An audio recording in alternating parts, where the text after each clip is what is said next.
time that I realized that there was a difference between myself as a covert stutterer and people that had identified themselves as overt stutterers. I didn't really understand what that difference was until I joined the self-help movement approximately two years ago. And again, covert stuttering means that you try to keep it hidden because you don't want your secret to be found out. You don't want to be exposed as a person who stutters. And overt stuttering means that you let it all hang out. There's no way that you can keep it hidden because you stutter significantly enough for people to understand that that's what you're doing.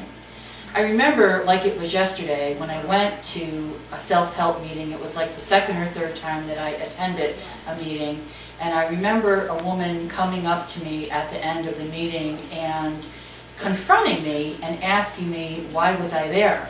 And I remember saying to her, "What do you mean, why am I here?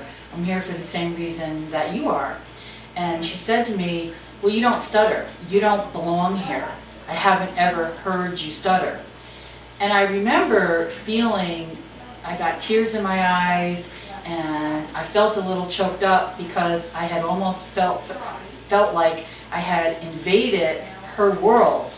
And I remember thinking, maybe I don't belong here. I don't stutter as significantly as some of the other people here. And for her to come right up and say that to me, you know, maybe I don't belong. And I remember feeling caught between both of those worlds and feeling that people that stutter more pronouncedly or more significantly might not understand my experience, because for me, having been a covert stutterer for most of my life, most of the feelings of shame and guilt and embarrassment were kept hidden because I didn't let those out, because I also wasn't letting the stutter out.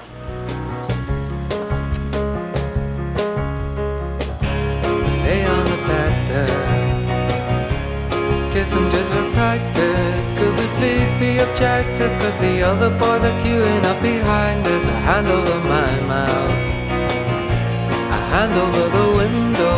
Well, if I remain passive and you just want to cuddle, then we should be okay and we won't get in a muddle. We're seeing other people, at least that's what we say we're doing. So how are you feeling? I don't think you could be dealing with the situation very well. You take a lover for a dirty weekend, that's okay. When it's over, you are looking at the working week through the eyes of the gigolo. Whoa, whoa.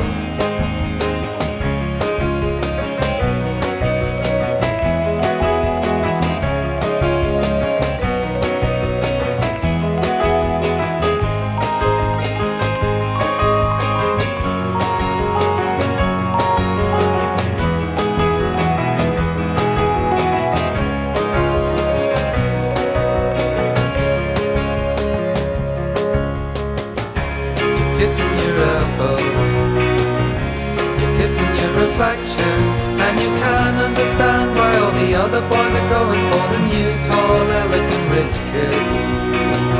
You can bet it is a bitch kid, but if they don't see the quality, then it is apparent that you're gonna have to change, or you're gonna have to go with girls. You'd be better off, at least they know where to put in. We lay on the bed there, kissing just for practice. Could we please be objective? Cause the other boys are queuing up behind us.